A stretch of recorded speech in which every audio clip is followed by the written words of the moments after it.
C'est à Nice que se situe le premier acte de la saga du cinéma français. Nous sommes en 1917 lorsque le cinéaste Louis Nalpas, nostalgique de sa Turquie natale, rédige le scénario de La Sultane de l'amour, d'après le roman de Franz Toussaint, sur une mise en scène de Charles Burguet et René Le Somptier. Ce long métrage, commandité par Charles Pathé, est un film muet en noir et blanc, dans le style oriental en vogue à l'époque. Son succès au Cirque d'hiver de Paris fut considérable dès sa sortie en 1919, défiant à lui seul les grandes productions américaines. La pellicule a été colorisée à la main par 50 artistes qui ont appliqué sur les 100 000 images de gélatine une palette de teintes pastel proche des autochromes.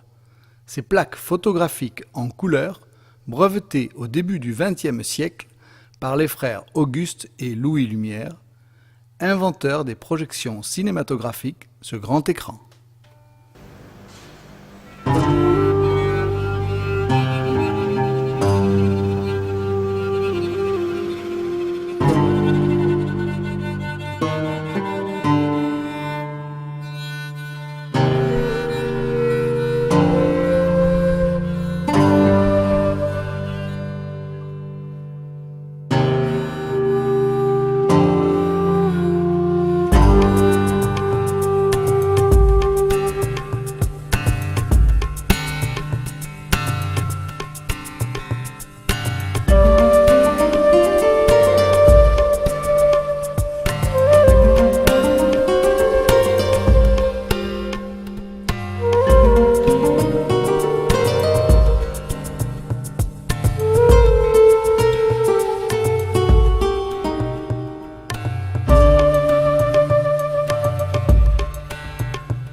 Ciné Lovers, une première.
En 1968, François Truffaut finissait de tourner Baiser volé, la troisième partie des aventures d'Antoine Doinel avec Jean-Pierre Léaud et Claude Jade.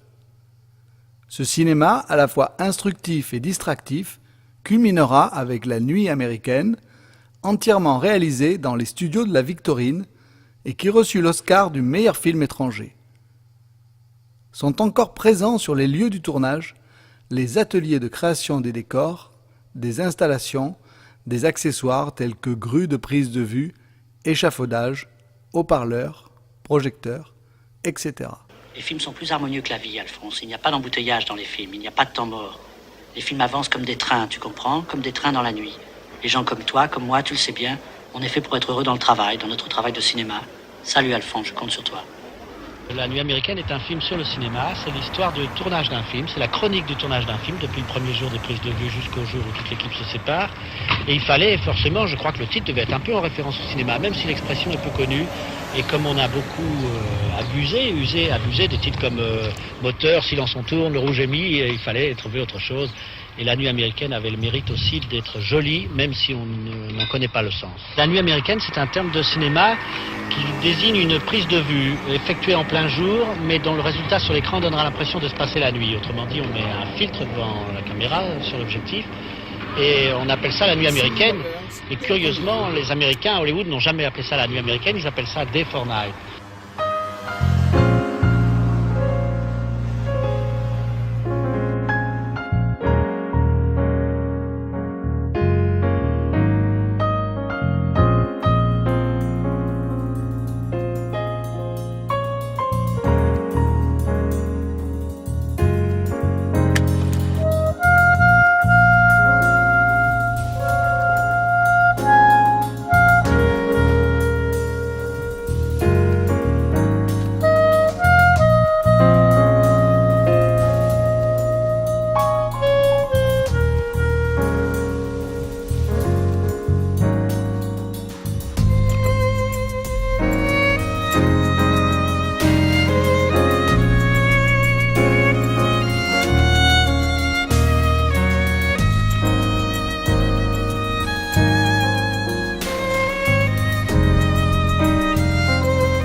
En 1978, Gilles Jacob, écrivain et réalisateur, fait du Festival de Cannes le plus grand événement artistique mondial.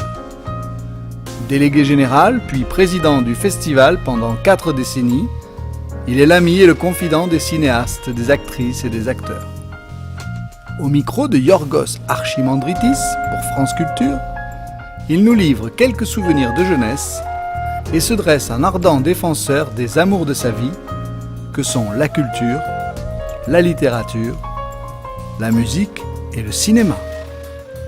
Ensuite, pendant la guerre, on a été complètement séparés puisque mon père était prisonnier en Allemagne, alors que nous, on était réfugiés, d'abord en Bretagne, puis à Vichy. Songez que ma mère a été mettre 2 enfants juifs réfugiés où à Vichy. Problème.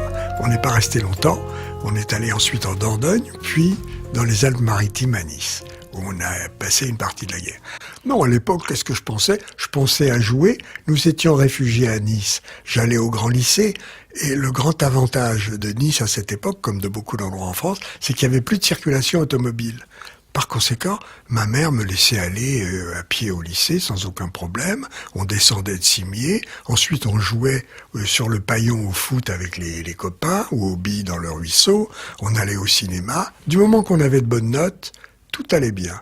Et il n'y avait pas de danger particulier parce qu'à ce moment-là, Nice était en zone non occupée. Ensuite, elle a été occupée par les Italiens parce que c'était une zone maritime.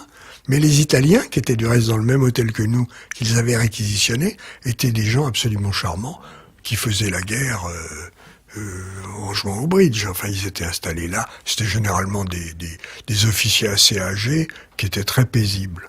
Puis un beau jour, alors là est arrivée la Gestapo, un beau jour de 42, et là les ennuis ont commencé. J'ai eu des membres de ma famille qui ont été déportés, qui sont pas revenus. Ça s'est passé pour énormément de monde. Donc j'ai été absolument sauvé par une voie immanente. Alors, le cinéma, je l'ai découvert en 1938-39 à Paris. Et je me rappelle comme ça quelques films comme Alerte en Méditerranée, comme Gungadin, comme des choses de l'époque. Et je me rappelle qu'on allait dans un cinéma qui est l'ancêtre du Paris, qui n'existe plus aujourd'hui, qui est dans le bas des Champs-Élysées. Voilà la découverte du cinéma. Après, à Nice, évidemment, ça a été très différent, parce que là, c'est moi qui étais décisionnaire, et j'allais dans toutes les salles de la ville, car Nice est la ville de France, la deuxième ville de France, pour le plus grand nombre de cinémas, du moins à l'époque. Il y avait 40 cinémas à Nice, dont beaucoup avaient des stocks de films d'avant-guerre, et notamment de films américains, puisqu'après, le cinéma américain a été interdit pendant 5 ans, et là, j'en ai vu des quantités de toutes sortes. Et comme je n'avais aucun goût, aucune connaissance, aucune culture, je prenais tout. Vous savez, Jean-Georges Oriol, et non pas François Truffaut comme on l'a cru, a dit un jour cette phrase célèbre, « Le cinéma, c'est l'art de faire faire de belles choses à de belles femmes ».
Là, je vais me gendarmer, parce que ça voudrait dire que le cycle est fini. Alors là, pas question. On va continuer, on va faire des films, on va faire des livres, on va aider à la formation des jeunes gens du monde entier à acquérir, à aimer le cinéma et tous les arts. Et mon cher ami, le message qu'au fond je voudrais laisser aux nouvelles générations, c'est « Vive la vie ».